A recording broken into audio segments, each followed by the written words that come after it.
Ladies and gentlemen, now, not yet, wait for it. Because I want you to do more than just welcome her out. I want you to thank Michele Bachmann for her courageous stand in a very hostile media as she represents our values to America. Now, please welcome Michele Bachmann.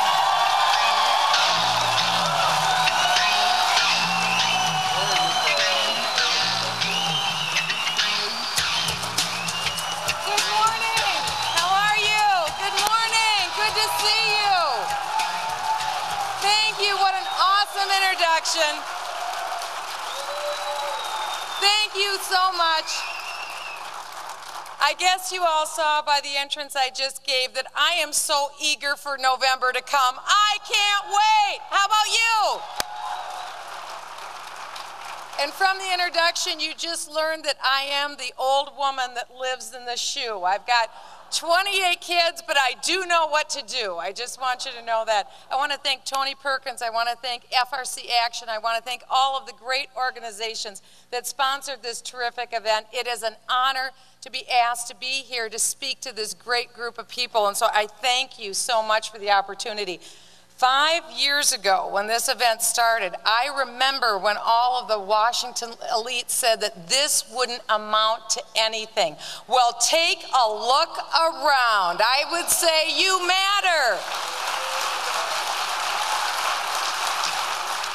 In fact, let me just ask you to go back down memory lane. Do you remember when the Washington elites all said that we should be afraid of you because you're people of faith? Do you remember that? Well, you don't look real scary to me. In fact, I am honored to be here. I feel like I'm home when I'm here because you care about the country and you refuse to be silent about what is happening in our country today.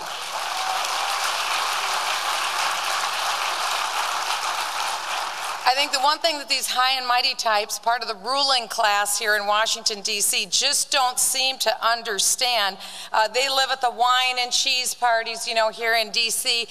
As for me, I prefer tea parties, just so you know. And I want to just clear a few things up this morning about tea parties, by the way. The Tea Party is not a political party. It's not a red party. It's not a blue party. It's really about red, white, and blue, and the spirit of 1776 and the nobility of the founders of this country and the values that undergirded the foundation and breathed life into this country. And it's about the sacrifices that countless generations who have gone before have made on our behalf.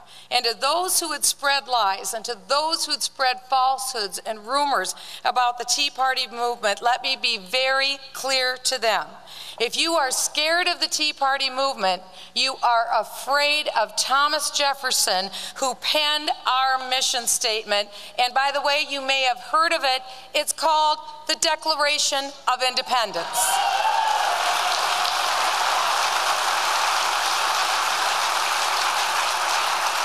So what are these revolutionary ideas that make up and undergird the Tea Party movement? Well, it's this.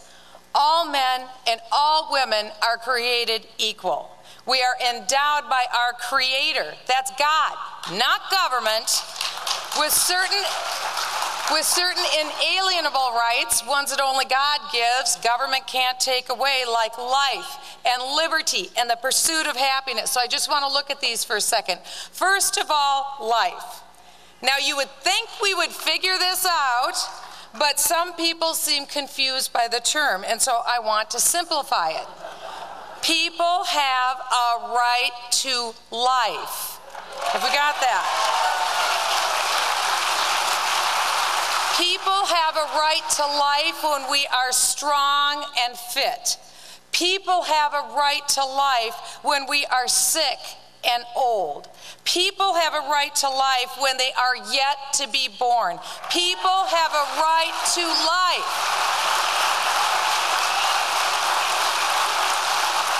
Now that we have that cleared up, Liberty. Now, so again, I refer to Thomas Jefferson. When the people fear their government, there is tyranny. When the government fears the people, there is liberty.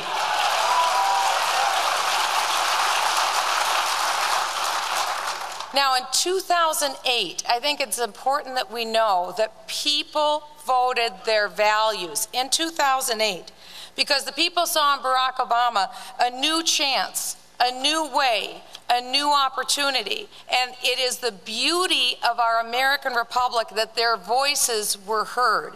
They wanted change, and they wanted change that was fueled by their values. But the policies they got were ones that aren't even recognized by most people in our country, like the government takeover of healthcare, or the government takeover of GM or of Chrysler. And it's also the beauty of the American Republic that in record time, the American people have roundly rejected the government that they thought they were going to get.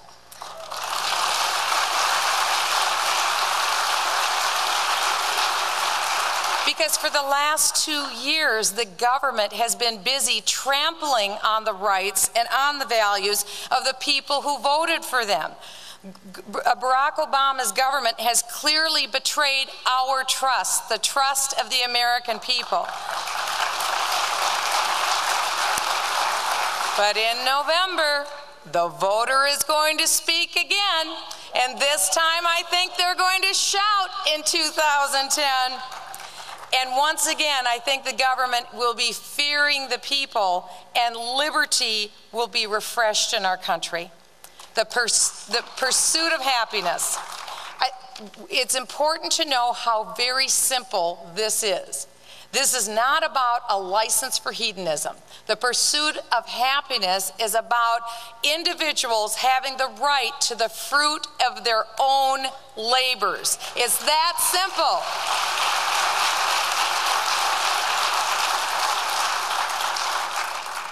I know you realize this, but it bears repeating. The government doesn't create wealth. The government doesn't create money. We do.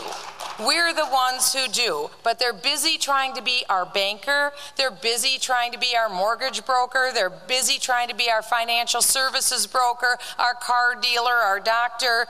They are living off of our money. And you see, the Tea Party, like the great founders of our country, believes that governments are instituted among men, like our Declaration says, and derive their just powers from us, the consent of the governed, and God gives us power. That's what this document says, the Declaration. Power emanates from an almighty God. And then God confers upon the individual power. And then the individual in turn confirms a portion of that power on the government, reserving all the remainder of the power to themselves. Do you see the genius of this magnificent document called the Declaration of Independence? It goes hand in hand with what we know the truth to be. And whenever any form of government, the Declaration goes on to say, which means the Congress, the President, the Supreme Court, the federal agencies, when they become destructive of these ends, which are our inalienable rights, then it becomes our legal right to alter it or abolish it. So let me ask you this question.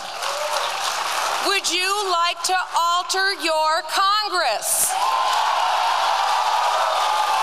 Would you like to alter the presidency?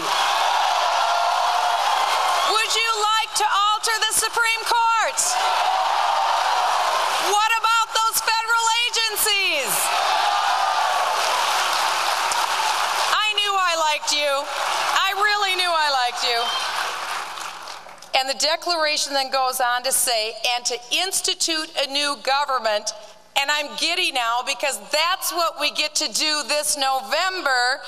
We will be laying it on a foundation on such principles which reflect our values. This is beautiful. And organizing it in such a form that shall seem most likely to affect our safety and our happiness. So if you read the words for the declaration that we've all just read together, doesn't this sound to you like a newspaper account of the last 2 years of what's been happening in our country with the rise of the Tea Party movement? People are reclaiming our inalienable rights given to us by Almighty God, and they're deciding to alter their government.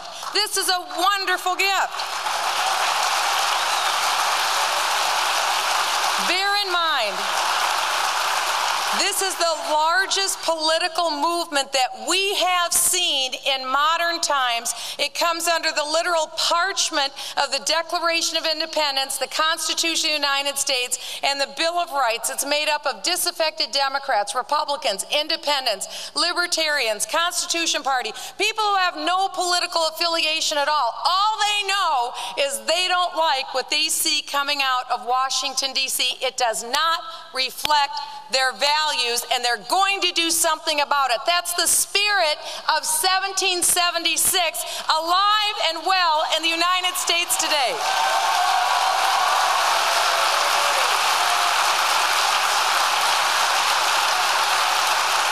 It wasn't that long ago in a speech that our president referred to these rights as negative rights.